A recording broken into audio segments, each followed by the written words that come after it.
Hello.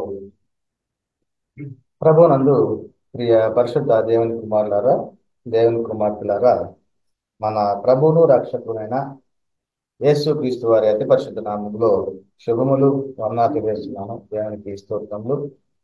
మరి ఈ రోజున లేఖన భాగాన్ని చదువుకొని మనం వాక్యాన్ని ప్రారంభించుకుందాం. అపోస్తులైన పౌలు గారు తిమోతికి రాసినటువంటి మొదటి పత్రిక 6వ అధ్యాయము 12వ వచనాన్ని ఒకసారి చదువుకుందాం. 6వ అధ్యాయము అపోస్తలుడైన పౌలు గారు తిమోతికి రాసినటువంటి మొదటి పత్రిక 6వ అధ్యాయము 12వ వచనం. విశ్వాస సంబంధమైన మంచి పోరాటము పోరాడుము. మంచి పోరాటము పోరాడుము, నిత్య జీవమును చేపట్టుము. నిత్య జీవమును చేపట్టుము. దాన్ని దాన్ని పొందుటకు నీవు పిలువబడి అనేక సాక్షుల ఎదుట మంచి ఒప్పుకోలు ఒప్పుకొంటివి. అదే విధముగా పేతురు గారు రాసినటువంటి మొదటి పత్రిక 2వ అధ్యాయము 11వ వచనం. ప్రియులారా, మీరు పరదేశులను యాత్రికులై ఉన్నారు గనుక ఆత్మకు విరోధముగా పోరాడు శరీరాశలను విసర్జించి వాక్యాన్ని ధ్యానించుకుందాం, ప్రార్థన చేసుకుందాం. ప్రార్థన.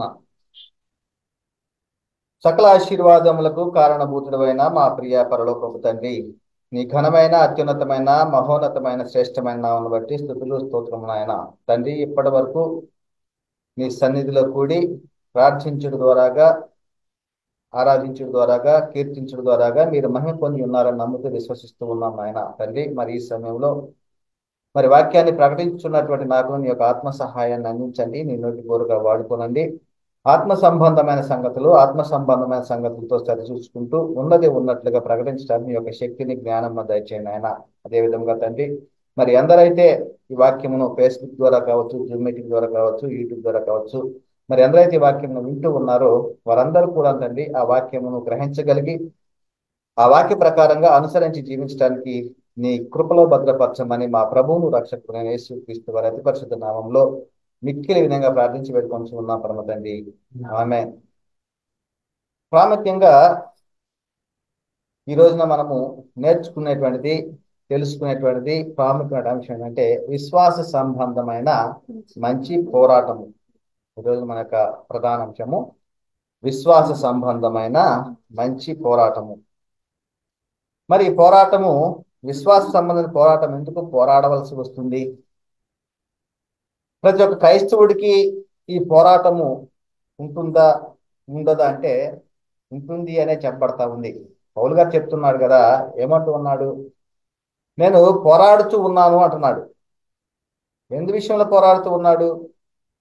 మరి ఆయన ఏ విధంగా జీవిస్తూ ఉన్నాడంటే విశ్వాసం వలన. ఎవరి విశ్వాసం జీవిస్తూ ఉన్నాడంటే క్రీస్తు యేసునందలి విశ్వాసము వలన జీవిస్తూ ఉన్నాను అంటున్నాడు. మరి యొక్క విశ్వాసము, మరి ఏమిటి విశ్వాసము? ఎందుకు ఈ యొక్క విశ్వాస సంబంధమైనటువంటి మంచి పోరాడాలి అనేటువంటి మరి లేఖనంలో చెప్పబడతా ఉంది. పౌలు గారు తిమోతితో ఏం చెప్తూ ఉన్నాడు? విశ్వాస సంబంధమైన మంచి పోరాడము, నిత్య జీవమును చేపట్టమంటున్నాడు. అంటే నిత్య జీవాన్ని పొందుకోవటానికే ఈ పోరాడాలి అంటున్నాడు.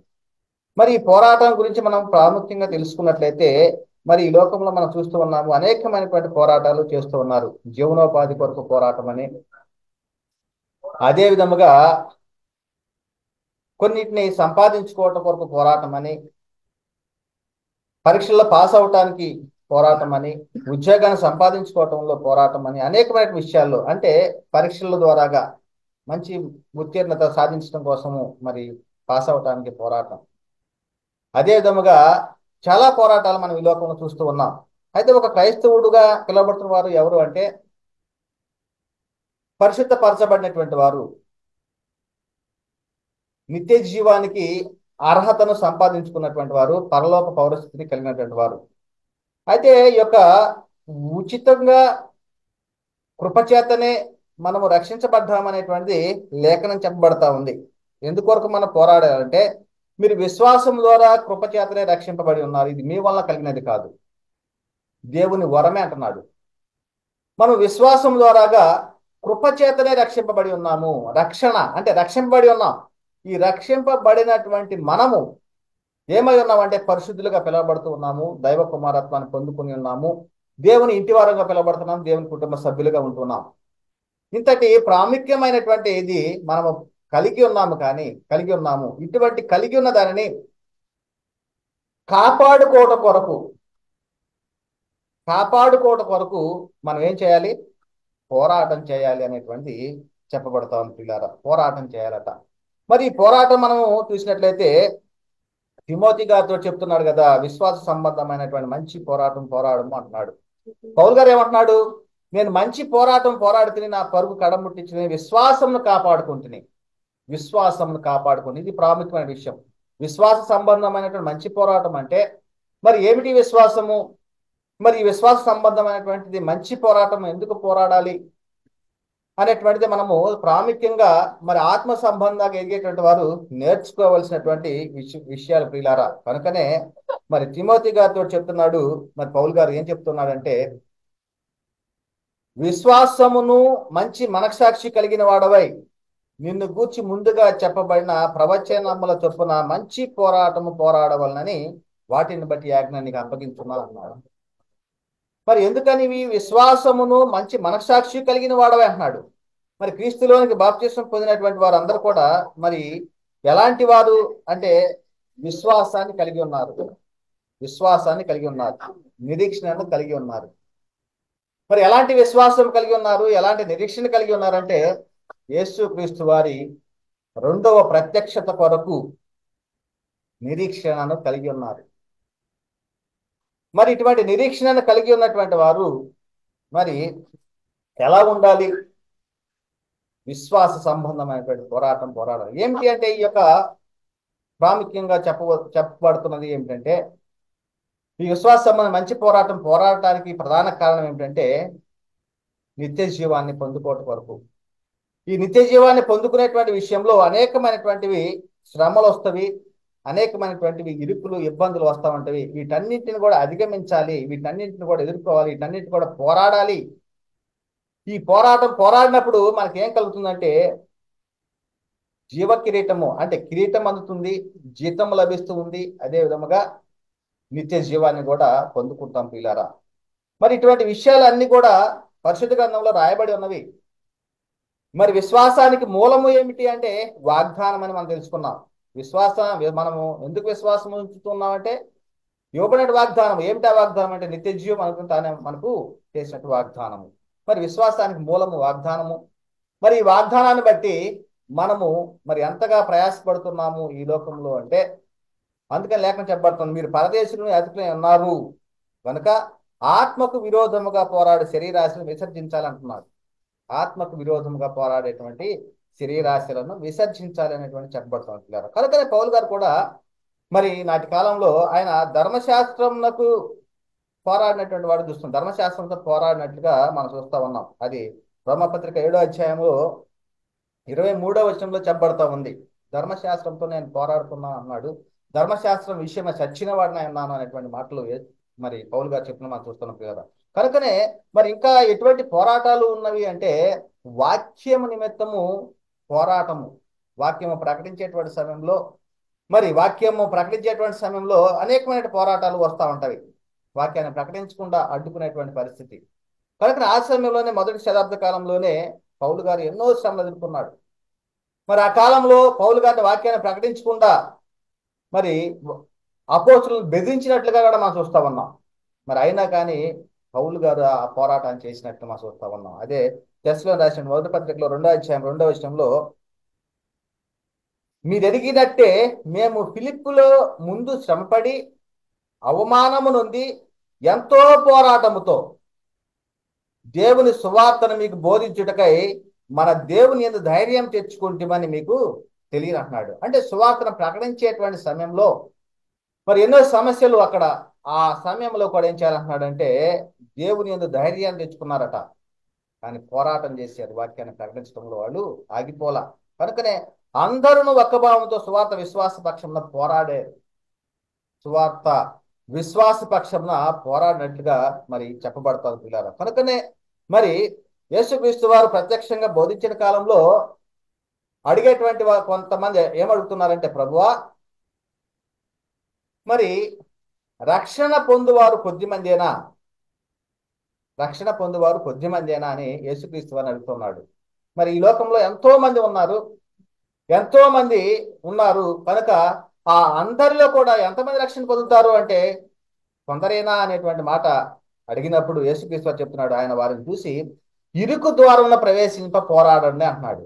అంటే పోరాటము దేని కొరకు పోరాటం అంటే నిత్య జీవాన్ని పొందుకోవడం కొరకు పోరాటం.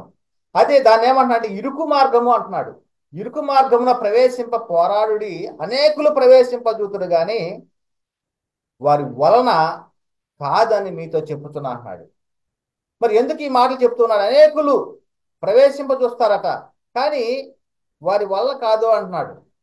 మరి యూదా విషయంలో మనం చూసినట్టయితే మరి ఎంతకాలం క్రీస్తుతో పాటుగా ఉన్నాడు? తను దేని కొరకు యేసుక్రీస్తు వారిని అప్పగించుకున్నాడంటే ధనాపేక్ష కలిగే. మరి ధనం మీద ఆపేక్ష కలిగి మరి యేసుక్రీస్తు వారిని మరి అమ్మినట్లు మనం చూస్తూ ఉన్నాం. మరి ఎంతవరకు ప్రయాణం చేసి యేసుక్రీస్తు వారితోటి? కొంతకాలమే. అదేవిధంగా పౌలు గారితో మరి దేమ అనేటువంటి వ్యక్తి కూడా ఎంతకాలము ఆయనతో ప్రయాణం చేశాడు? కొంతకాలమే. లోకాన్ని స్నేహించాడు, లోకంలో కలిసిపోయాడు. కనుక ఈ పోరాటం అనేటువంటిది మరి అంతము వరకు కూడా పోరాడాలి, నిత్య జీవాన్ని పొందుకోవటం కొరకు అనేటువంటిది ప్రాముఖ్యమైనటువంటి విషయం ప్రియులారా. మరి కనుకనే మరి ఈ సమయంలో మరి చాలా మంది కూడా తన విశ్వాసాన్ని కోల్పోయారు.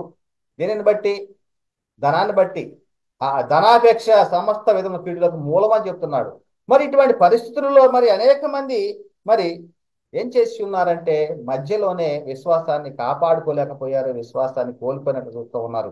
కనుక ఇటువంటి పరిస్థితుల్లోనే ఆ నిత్య జీవాన్ని పొందటానికి, పొందుకున్న రక్షణను కాపాడుకోవటానికి ఏం చేయమంటున్నాడంటే మంచి పోరాడము అనేటువంటి మాటను చెప్తూ ఉన్నాడు పిల్లరా. కనుకనే మనం పోరాడేటువంటి శరీరులతో అంటే శరీరులతో కాదు అనే విషయం కూడా మనం స్పష్టంగా ఎదుగుతున్నాం. ఎవరితో పోరాడుతున్నాము అంటే మనం పోరాడలేని శరీరులతో కాదు, కానీ ప్రధానులతోనూ అధికారులతోనూ ప్రస్తుత అంధకార సంబంధాలు లోకనాథులతోనూ ఆకాశ మండలం అందున దురాత్మ సమూహంతోనూ పోరాడుతూ ఉన్నాము. ఇది ఒక క్రైస్తవుడి యొక్క పోరాటం. ఈ పోరాటంలో మరి ఎలా ఉండాలంటే మితముగా ఉండాలంటున్నాడు. మితముగా ఉండాలి పోరాటం. కనుకనే ఈ యొక్క లోక విషయంలో కనుక మనం చూసినట్టయితే పందెమందు పోరాడు ప్రతి వాడు అన్ని విషయంలో మితముగా ఉంటాడట. మనమైతే ఎలా ఉండాలి? మనం ఎలాంటి కిరీటాన్ని పొందుకుంటున్నాము? అక్షయమ కిరీటాన్ని పొందుకుంటున్నాం కనుక మరి ఆ అక్షయమైన కిరీటాన్ని పొందుకోవడానికి మనం ఎలా ఉండాలంటే మితముగా ఉండాలి అంటున్నాడు. పిల్లలు ఒకసారి ఆలోచించండి, మితముగా ఉండాలి. ఇంకా మరి ఇవన్నీ కూడా అక్షయమగు కిరీటాన్ని పొందుకోవటం కొరకు పోరాటం చేయాలి, నిత్య జీవాన్ని పొందుకోవటం కొరకు పోరాటం చేయాలి అనేటువంటి విషయం మనకి స్పష్టంగా అర్థమవుతోంది పిల్లారా. కనుక ఒక సందర్భంలో మరి చెప్తున్నాడు, అవయవంలో పోరాడేటువంటి భోగేచ్ఛలు అనేటువంటి విషయం చెప్పబడతా ఉంది పిల్లారా. యాకోబు గారు రాసిన పత్రికలో 4వ అధ్యాయం 1 నుంచి 5 వచనాలు చూసినట్లయితే మీలో యుద్ధములను పోరాటము దేని నుండి కలుగుతున్నవి అంటున్నాడు. పోరాటాలు, యుద్ధాలు దేని నుండి కలుగుతున్నవి? నువ్వు పోరాడవలసింది ఏమిటి? విశ్వాస సంబంధమైనటువంటి మంచి పోరాటాన్ని నువ్వు పోరాడాలి. నువ్వు పొందుకున్నటువంటి రక్షణని లేదా నిత్య జీవాన్ని చేపట్టుకోవటానికి నీ అంతం వరకు లేదా క్రీస్తు వారి రెండవ రాకడ వరకు కూడా నీ యొక్క విశ్వాసాన్ని కొనసాగించుకుంటూ విశ్వాస సంబంధమైన మంచి పోరాటాన్ని నువ్వు పోరాడాలి. కనుకనే ఈ సమయంలో మరి ఏం జరుగుతుందంటే చెప్పబడతా ఉంది, మీలో యుద్ధంలో పోరాటం దేని నుండి కలుగుతున్నవి? మీ అవయవంలో పోరాడు మీ భోగేచ్ఛల నుండియే కదా అంటున్నాడు. ఇంకేమంటున్నాడు? మీరు ఆశించున్నారు కానీ అవి మీకు దొరకట్లేదు. నరహత్య చేయుదురు, మత్సరపడుదురు కానీ సంపాదించుకొనలేదు. పోట్లాడుదురు, యుద్ధము చేయుదురు కానీ దేవుని అడగనందున మీకేమీ దొరకలేదు అంటున్నాడు. ఒకవేళ మీరు ఏదైనా అడుగుతున్నారంటే దేని కొరకు అడుగుతున్నారంటే మీ భోగం నిమిత్తం వినియోగించుటకై దురుద్దేశ్యముతో అడుగుదురు కనుక మీకేమీ దొరకట్లేదు. మరి ఎందుకని ఇవన్నీ కూడా మీలో పోరాటాలు, యుద్ధములు ఎందుకు జరుగుతున్నాయంటే మీ అవయవంలో పోరాడేటువంటి భోగేచ్ఛల నుండి కదా అన్నాడు. కనుకనే పిల్లారా, మరి ఈ లోక స్నేహం ఎలాంటిది అంటున్నాడంటే దేవునితో వైరం అని మీరు ఎరుగరా? కాబట్టి ఎవడు ఈ లోకముతో స్నేహము చేయకూడన వాడు దేవునికి శత్రువు అగును. లోకాన్ని స్నేహించేటువంటి వాడు ఏమవుతాడు అంటున్నాడు? శత్రువు అవుతాడు అనేటువంటి మాట చెప్పబడతా ఉంది పిల్లారా. కనుకనే మరి పౌలు గారు చెప్తున్నాడు కదా, ధర్మశాస్త్రంతో నేను పోరాడుతూ ఉన్నాను అంటున్నాడు. నా అవయంలో ఉన్నటువంటి వేరొక నియమము అంటున్నాడు. వేరొక నియమము అంటే అది పాప నియమము ధర్మశాస్త్రంతో పోరాడుతూ ఉన్నది అనేటువంటి మాట చెప్పబడతా ఉంది పిల్లారా. కనుకనే పిల్లారా, రోమపత్రిక 7:23 చెప్పబడతా ఉంది, వేరొక నియమము నా అవయంలో ఉన్నట్టు నాకు కనబడుతున్నది, అది ఏం చేస్తూ ఉంది అంటున్నాడు, అది ధర్మశాస్త్రంతో పోరాడుతూ నా అవయములోనున్న పాప నియమమునకు నన్ను చెరపట్టి లోపరుచుకుంటున్నది. అంటే ధర్మశాస్త్రం బట్టి ఏ ఒక్కడు కూడా నీతిమంతుడిగా తీర్చబడతలేదు. ధర్మశాస్త్రం బట్టి మరి ఎవరు కూడా పరిశుద్ధపరచబడటం లేదు. ధర్మశాస్త్రం వలన మరి ఆ ఎటువంటిది కూడా మరి లేనటువంటి పరిస్థితి. ధర్మశాస్త్రం అనుసరించి ఒక ఆజ్ఞను కనుక కోల్పోతే, లేకపోతే ఒక ఆజ్ఞను కనుక ఆ తప్పిపోతే ఏమవుతారు? శాపగ్రస్తులుగా పిలువబడతారు పిల్లలు. కనుకనే ఇక ధర్మశాస్త్రము ఏం చెప్పబడతా ఉందంటే, మరి ధర్మశాస్త్రంతో నేను పోరాడుతున్న అవయంలో ఉన్న పాప నియమం నన్ను చెరపట్టి లోబరుచుకున్నాను అంటున్నాడు. మరి అయితే దేని వల్ల నువ్వు రక్షింపడ్డావు?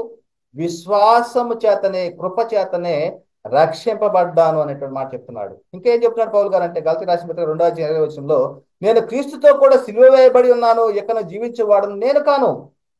సిలువ వేయబడి ఉన్నాను, జీవించేవాడు నేను కాదు, క్రీస్తే నాయన జీవించున్నాడు. నేను ఇప్పుడు శరీరమందు జీవించున్న జీవితము నన్ను ప్రేమించి నా కొరకు తన్ను తాను అప్పగించుకున్న దేవుని కుమారుని అందరి విశ్వాసం వలన జీవించున్నాను. విశ్వాసం వలన జీవించున్నాను. ఇది విశ్వాస సంబంధమైన పోరాటం. మనకు విశ్వాసం ఎలా ఉంటుంది ఒకసారి ఆలోచించుకోవాలి. మరి చాలా మంది మనము పరిశుద్ధ గ్రంథంలో సువార్తలో రాయబడి ఉంది, నీ విశ్వాసం నిన్ను స్వస్థపరిచింది అంటాడు. మరి నీ విశ్వాసం నిన్ను రక్షించగలిగేటువంటి విశ్వాసమే నాకు కలిగి ఉన్న విశ్వాసము. ఈ యొక్క పోరాటము విశ్వాస సంబంధమైన పోరాటమే పోరాడుతున్నావా? ఒకసారి ఆలోచించుకోవాల్సిన అవసరం ఎంతైనా ఉన్నది పిల్లారా. కనుకనే మరి రోమపత్రిక 4:15-17 చెప్పబడుతుంది ఏమంటే, ఏలయనగా ధర్మశాస్త్రం ఉగ్రతను పుట్టించును, ధర్మశాస్త్రం లేని ఎడల అతిక్రమం లేకపోవును. అందుకని పౌలు గారు అంటున్నాడు, ధర్మశాస్త్రంతో పోరాడుతూ ఉన్నాను అంటున్నాడు. ఏమంటున్నాడు? ధర్మశాస్త్రం అట ఉగ్రతను పుట్టిస్తుందట, ధర్మశాస్త్రం లేని ఎడల అతిక్రమం లేకపోవును అంటున్నాడు. ఈ హేతువు చేతను ఆ వాగ్దానమును యావత్ సంతతికిని అంటున్నాడు. యావత్ సంతతికిని అనగా ఎవరంట యావత్ సంతతి అంటే, ధర్మశాస్త్రము గల వారికి మాత్రమే కాక అబ్రహామునకు ఉన్నట్టి, చూడండి ఇక్కడ చెప్తున్నాడు, అబ్రహామునకు ఉన్నట్టి విశ్వాసము గల వారికి కూడా దృఢము కావాలని కృపను అనుసరించినదై ఉండుటట్లు అది విశ్వాస మూలము దాయను అంటున్నట్టు కదా. విశ్వాస మూలమైన దాయన అన్నాడు. చూడండి మరి ఇంకేమన్నాడు, తాను విశ్వసించిన దేవుని అనగా మృతులను సజీవులుగాను చేయవాడును, లేని వాటిని ఉన్నట్టుగానే పిలుచువాడైన దేవుని ఎదుట అతడు మనకందరికి తండ్రి అన్నాడు. ఇందును గూర్చి నిన్ను అనేక జన తండ్రిగా నియమించిందని వ్రాయబడినది. పిల్లరా, మరి విశ్వాస సంబంధమైన మంచి పోరాటాన్ని పోరాడవలసినటువంటి అవసరము ఎంతైనా ఉంటుంది అనేటువంటి విషయము చెప్పాడు. దానికి ఏం చెప్తున్నాడంటే, అబ్రహామును చెప్తున్నాడు. మరి అబ్రహాముకు ఉన్నట్టు విశ్వాసం గల వారికి కూడా దృఢము కావాలని కృపను అనుసరించినదే ఉండినట్లు అది విశ్వాస మూలముదాయన అనేటువంటి మాట చెప్పబడుతున్నారు. కనుకనే మరి ఆత్మకు విరోధముగా పోరాడేటువంటి శరీరాశలను ఏం చేయాలి? విసర్జించాలి. మరి చాలా సందర్భాలు మనం చూస్తూ ఉన్నాం. మరి మరి ఆత్మకు విరోధముగా మరి శరీరాశలు కొన్ని అడుగుతూ ఉంటుంది కనుక వాటిని అన్నిటిని ఏం చేయాలంటున్నాడు? విసర్జించాలి. కనుక మనం ఏమై ఉన్నాము? పరదేశులము, యాజకులమై ఉన్నాము. మరి ఇలాంటి స్థితిని మనము జ్ఞాపకం చేసుకొని మరి శరీరము ఏదైతే అడుగుతా ఉందో వాటన్నిటి ఆ యొక్క విషయాలను కూడా ఆత్మకు విరోధంగా పోరాడే శరీర ఆశలను విసర్జించాలంటున్నాడు. అదే విషయం చెప్తున్నాడు, శరీర కార్యాలు స్పష్టమైన అంటున్నాడు. వాటన్నిటి కూడా మనం విసర్జించాలంటున్నాడు. ఏమిటవి? అవేవనగా జారత్వము, అపవిత్రత, కాముకత్వము, విగ్రహారాధన, అభిచారము, ద్వేషములు, కలహము, మత్సరములు, క్రోధములు, కక్షలు, భేదములు, విమతములు, విసూయలు, మత్తతలు, అల్లరితో కూడిన ఆటపాటలు మొదలైనవి. వీటిని గూర్చి నేను మునుపు చెప్పిన ప్రకారం ఇట్టి వాటిని చేయవారు దేవుని రాజ్యం స్వతంత్రించుకున్నారని మీతో ఇష్టంగా స్పష్టంగా చెప్తున్నాను. మరి శరీర కార్యాలు, మరి ఆత్మకు విరోధముగా పోరాడేటువంటి శరీర ఆశలను విసర్జించాలి అనేటువంటి మాటను చెప్పబడుతున్నారు. కనుకనే శరీరానికి ఆత్మకు మరి ఏమవుతుందంటే ఒకదానికొకటి విరోధముగా ఆపేక్షిస్తే అంటున్నాడు. శరీరము ఆత్మకును, ఆత్మ శరీరముకును విరోధంగా ఆపేక్షించును. ఇవి ఒకదానికొకటి వ్యతిరేకంగా ఉన్నవి గనక మీరేమి చేయనిచ్చింతురో వాటిని చేయకుందురు. అందుకని ద్వారా మరి ఆత్మానుసారంగా నడుచుకోవాలి అంటున్నాడు. ఆత్మానుసారంగా నడుచుకుంటే ఏం జరుగుతుంది? శరీరేచ్ఛను నెరవేర్చదు. మరి నేటి కాలంలో మరి ఎలా ఉంటుంది? మేము క్రైస్తవులు చెప్పుకున్నట్టు వారు మరి శరీరానికి సంబంధించినటువంటి వాటిని కోరుకునేటువంటి పరిస్థితి. మాకు అది కావాలి, లేకపోతే ఇది కావాలి, భూ సంబంధమైన వాటి మీదనే ఎక్కువగా మరి కోరుకున్నట్లు మనం చూస్తా ఉన్నాం. కనుకనే మరి చెప్పబడతా ఉంది కదా, ఒకసారి ఆలోచించాలి. ఆత్మానుసారం మనసు ఎలాంటిదంటే జీవమును సమాధానమై ఉంటుంది అంటున్నాడు. మరి విశ్వాస సంబంధమైన పోరాటము, ఇది మంచి పోరాటాన్ని పోరాడాలి. ప్రతి ఒక్కరు కూడాను ఇది పోరాడవలసినటువంటి అవసరం అనుకుంది. ఎందుకంటే మనము శరీరానికి రుణస్థులం కావు. శరీరానుసారం ప్రవర్తించడానికి మనము శరీరానికి రుణస్థులం కాము. ఎందుకంటే శరీరం విషయంలో చనిపోయాం, పాపం విషయంలో చనిపోయాం. కనుకనే శరీరానికి రుణస్థులం కాదు అనేటువంటి మాట చెప్పబడుతుంది. కనుక ఏం చేయాలి అంటున్నాడు అంటే ఆత్మ చేత శరీర క్రియలను చంపాలి, అప్పుడే జీవిస్తారట. ఆత్మ చేత శరీర క్రియలను చంపాలి. మరి నేడు మనము బాప్తిస్మలో ఏం పొందుకుంటున్నాము? అబ్రహాంకి ఇవ్వబడే వాగ్దానాన్ని మనం పొందుకుంటున్నాం. ఏమిటి ఆ వాగ్దానము? నీ యందు భూలోక వంశం అందరూ కూడా ఆశీర్వదించబడతారు. క్రీస్తుని గురించి వాగ్దానం చేశాడు.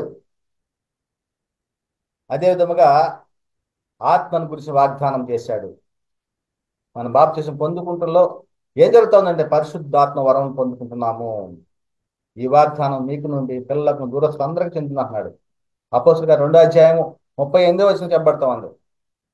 39వ వచనంలో పేతురుగా చెప్తున్నాడు, మారు మనసు పాప క్షమాపణ ప్రతివాడు యేసుక్రీస్తు నామమున బాప్తిస్మం పొందుండి అప్పుడు మీరు పరిశుద్ధ ఆత్మ వరమును పొందుదురు. ఇంకా ఈ వాగ్దానము మీకును మీ పిల్లలకును దూరస్తులందరికీ అనగా ప్రభు అయిన మన దేవుడు తన యొద్దకు పిలిచిన వారికి అందరికీ చెందునని వార్త చెప్పారు. చూడండి, మరింత స్పష్టంగా మరి పొందుకుంటున్నాం పరిశుద్ధాత్మ వరమును పొందుకుంటున్నాము. కనుకనే ఏమంటున్నాడంటే ఆత్మ చేత శరీరక్రియలను చంపిన జీవించెదరు. నేటి కాలంలో క్రైస్తవుడు చేయవలసింది ఏంటంటే ఆత్మ చేత శరీరక్రియలను చంపాలి, కానీ శరీరాన్ని ఆయాసపరుచుకునో శరీరాన్ని గాయపరుచుకునో శరీరక్రియలను చంపవలసిన అవసరం లేదు. ఆత్మ చేత శరీరక్రియలను చంపాలి. కనుక పిల్లరా మరి ఈ విధముగా మరి మనము ఈ లోకంలో జీవిస్తూ ఉన్నట్లయితే మనము నిత్య జీవాన్ని, ఏదైతే మనము రక్షణ కలిగి ఉన్నామో ఆ రక్షణను పొందుకుంటామో, నిత్య జీవాన్ని చేపట్టుకుంటామనేటువంటి విషయం మనకు స్పష్టంగా అర్థమవుతుంది. కనుకనే పిల్లరా మరి దేవునికి లోబడి ఉండాలంటున్నాడు. ఎందుకు లోబడాలి దేవునికి అంటే మరి అపవాదిని ఎదిరించాలి. మరి అపవాది ఏం చేస్తూ ఉన్నాడు? అపవాది నిత్య జీవనాన్ని తొలగించడానికి వాడు ప్రయత్నం చేస్తా ఉన్నాడు. అదే విషయం చెప్తున్నాడు, మీ విరోధి అయినటువంటి అపవాది ఎవరిని మృంగుదుమా అని గర్జించే సింహం వల్లే వెతుకుతూ తిరుగుతున్నాడట. కనుక పిల్లరా మరి మన యొక్క విశ్వాసాన్ని, మన యొక్క రక్షణను మరి జాగ్రత్తగా మన అంతం వరకు కాపాడుకోవటానికి ప్రయత్నం చేయాలి అనేటువంటి మాటలు మరి లేఖనాల్లో చెప్పబడతా ఉన్నవి. మరి ఏమంటున్నాడు? దేవునికి లోబడి నుండి అపవాదిని ఎదిరించండి, అప్పుడు వాడు మీ వద్ద నుండి పారిపోను. మరి దేవునికి లోబడి ఉంటేనే మరి అపవాదిని ఎదిరించేవారు అవుతారు. వాడు అప్పుడు మీ వద్ద నుండి తొలగిపోతాడు. అపవాది అంటే శోధకుడు, శోధించేటువంటి వాడు. మరి యేసుక్రీస్తు వారిని కూడా మరి శోధించట్లు మనం చూస్తా ఉన్నాం. అపవాది వచ్చి అదేవిధంగా ఒక క్రైస్తవుడిగా క్రీస్తుని ధరించుకున్న వారి వద్దకు కూడా మరి అపవాది శోధిస్తాడు. కనుక మరి ఏం చెప్పబడతారు? నిర్భరమైన బుద్ధి గల వారి మెలకువగా ఉండుడి, మీ విరోధి అయిన అపవాది గర్జించే సింహం వలె ఎవరిని వింగుదునా అని వెతుకుతూ తిరుగుతున్నాడు. లోకమందున్న మీ సహోదరులందరూ ఈ విధమైన శ్రమలే నెరవేరుచున్నవని ఎరిగి విశ్వాసమందు స్థిరులై వారిని ఎదిరించడం అన్నది. విశ్వాసమందు స్థిరులై.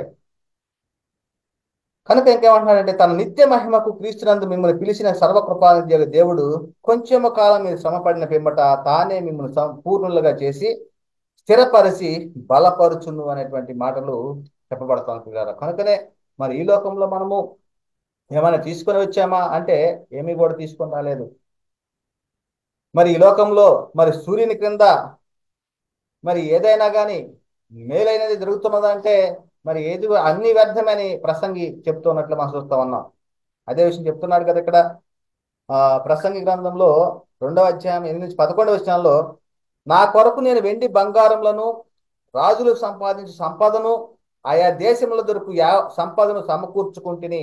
అంటే మరి దావీదు కుమారుడైనటువంటి సొలొమోను గారు చెప్తున్నటువంటి మాటలు ఏమంటున్నాడంటే, సం సంపత్తును కూర్చుకుంటుని, నేను గాయకులను గాయకురాండ్రను మనుషుల నిశ్చయించు సంపదలను సంపాదించుకొని బహుమంది ఉపపత్నులను ఉంచుకుంటుని. నాకు ముందు యెరూషలేము నందున్న వారందరికంటే నేను ఘనుడైన అభివృద్ధి నొందితిని. నా జ్ఞానము నన్ను విడిచిపోలేదు.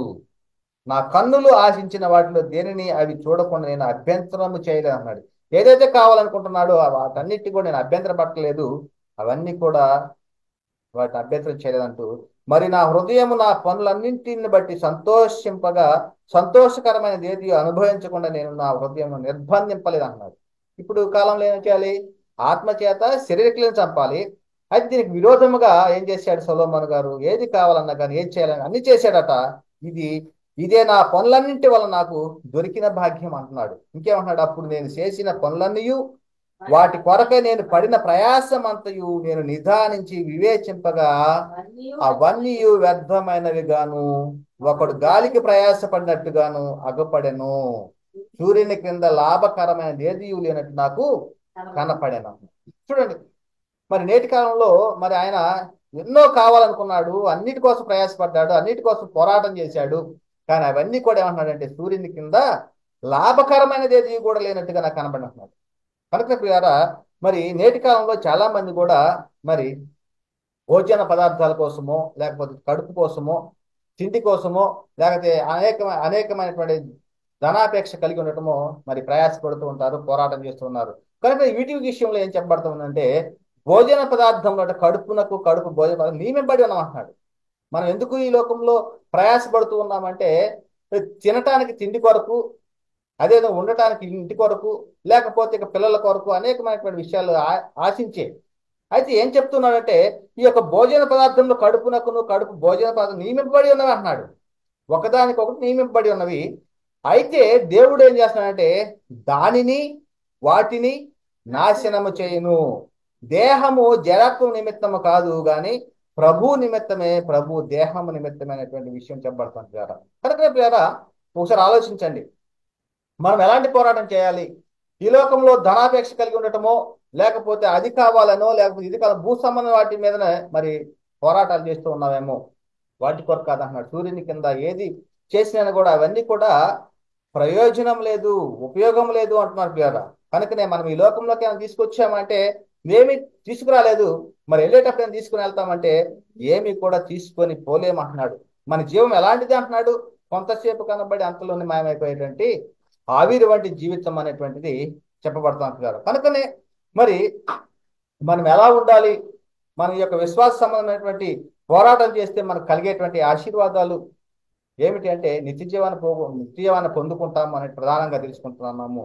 అయితే మరి ఏం చెప్పబడుతుందంటే పరలోక సంబంధమైనటువంటి ఒక ఆశీర్వాదాన్ని మనం పొందుకుంటాం. పిల్లలు ఒకసారి ఆలోచించండి. అదే చెప్తున్నాడు, మరి పరలోక విషయంలో ఆత్మ సంబంధమైన ప్రతి ఆశీర్వాదాన్ని మనకు అనుగ్రహించాడట.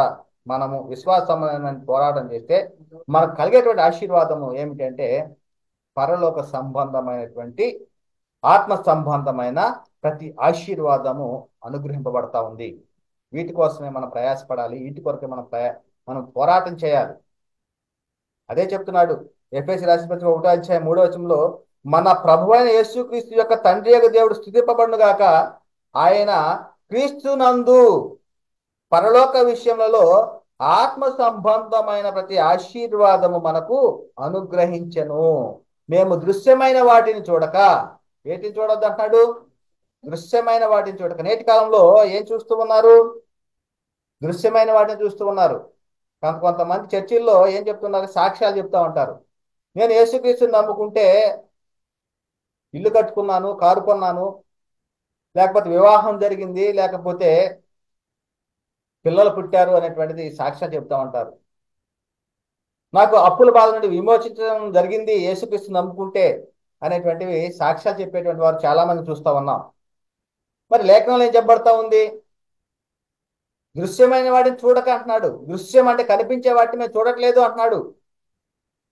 అయితే ఈనాటి కాలంలో వీళ్ళేం చేస్తూ ఉన్నారంటే ఏదైతే సాక్షి చెప్తున్నారో ఆ సాక్ష్యాలు నమ్మి మాకు కూడా అలా జరుగుతాయేమో అనేటువంటిది నమ్మి ఆ విధంగా బాప్తిసం తీసుకుంటున్నారు. కానీ పరలోక సంబంధమైనటువంటి ఆత్మ సంబంధమైన ప్రతి ఒక్క ఆశీర్వాదము క్రీస్తునందు మనకు అనుగ్రహింపబడుతుంది అనేటువంటి విషయాలను గ్రహించలేకపోతున్నారు పిల్లారా. కనుకనే మరి పౌలు గారు ఏం చెప్తున్నారు? మేము అదృశ్యమైన వాటిని చూడక ఏమన్నా దృశ్యమైన వాటిని చూడక అదృశ్యమైన వాటిని నిదానించి చూస్తున్నాము.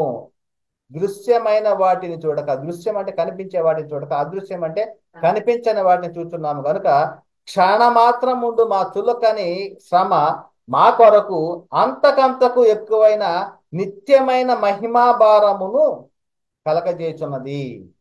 మరి ఈ విధముగా ఒక క్రైస్తవుడు విశ్వాస సంబంధం పోరాడితే మరి ఎలా నిత్యమైనటువంటి మహిమ భారాన్ని కలిగి ఉంటారన్నాడు. అదేవిధంగా ఏమంటున్నాడు? క్రీస్తునందు పరలోక విషయంలో ఆత్మ సంబంధం ప్రతి ఒక్క ఆశీర్వాదం మనకు అనుగ్రహపడుతుంది అంటున్నాడు. ఇంకా ఏం జరుగుతూ ఉంది అంటున్నాడంటే కొరింథీ రాసిన మొదటి పత్రిక 2వ అధ్యాయము 9-12 వచనాల్లో ఇందును గూర్చి దేవుడు తను ప్రేమించే వారి కొరకు ఏవి సిద్ధపరిచెనో అవి కంటికి కనపడలేదు, చెవికి వినపడలేదు, మనుష్య హృదయమునకు గోచరము కాలేదు అని వ్రాయబడి ఉన్నది. ఇది ఎక్కడ రాయబడి ఉంది? యెషయా గ్రంథంలో రాయబడి ఉంది. 52వ అధ్యాయం 15వ వచనంలోను, అదేవిధంగా 64వ అధ్యాయం 4వ వచనంలో కూడా ఇవి రాయబడి ఉన్నవి. ఇందును గురించి దేవుడు తను ప్రేమించే వారి కొరకు ఏవి సిద్ధపరిచినో అవి కంటికి కనపడలేదు, చెవికి వినపడలేదు, మనుష్య హృదయమునకు గోచరము కాలేదు అని వ్రాయబడి ఉన్నది. ఏమని చెప్తున్నాడు పౌలు గారు? కొరింథీయులకు రాసినటువంటి మొదటి పత్రిక 2వ అధ్యాయము 9-12 వచనంలో రాయబడి ఉన్నది. మనకైతే దేవుడు వాటిని తన ఆత్మ వలన బయలుపరిచి ఉన్నాడు. ఏమిటది? నిత్య జీవాన్ని పొందుకుంటాము అని.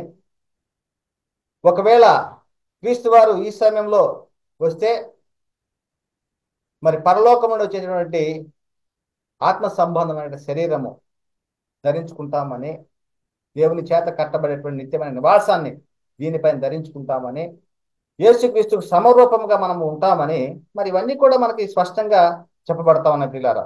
మనకైతే దేవుడు వాటిని తన ఆత్మను బయలుపరిచి ఉన్నాడు. ఆ ఆత్మ అన్నింటికి దేవుని మర్మములను కూడా పరిశోధించున్నాడు. ఒక మనిషిని సంగతులు అతనిలోనున్న మనిషి ఆత్మకే గాని మనుషుల్లో మరి ఎవరికి తెలియను. మనుషుల్లో ఉన్నటువంటి ఆలోచనలు మనిషి ఆత్మకే గాని మరి ఎవరికి తెలియవంటాడు. అలాగే దేవుని సంగతులు ఏమంటున్నాడు? దేవుని సంగతులు దేవుని ఆత్మకే గాని మరి ఎవరికి తెలియవు అంటున్నాడు. మనం పొందుకున్నది ఎవరి ఆత్మ పొందుకున్నాం అంటే దేవుని ఆత్మను పొందుకున్నాం. కనుక దేవుని వల్ల మనకు దయచేయబడిన వాటిని తెలుసుకొనుటకై మనము లౌకికాత్మను కాక దేవుని వద్ద నుంచి ఆత్మను పొంది ఉన్నాము. చూడండి ఎంత స్పష్టంగా పరిశుద్ధ గ్రంథంలో రాయబడి ఉన్నది.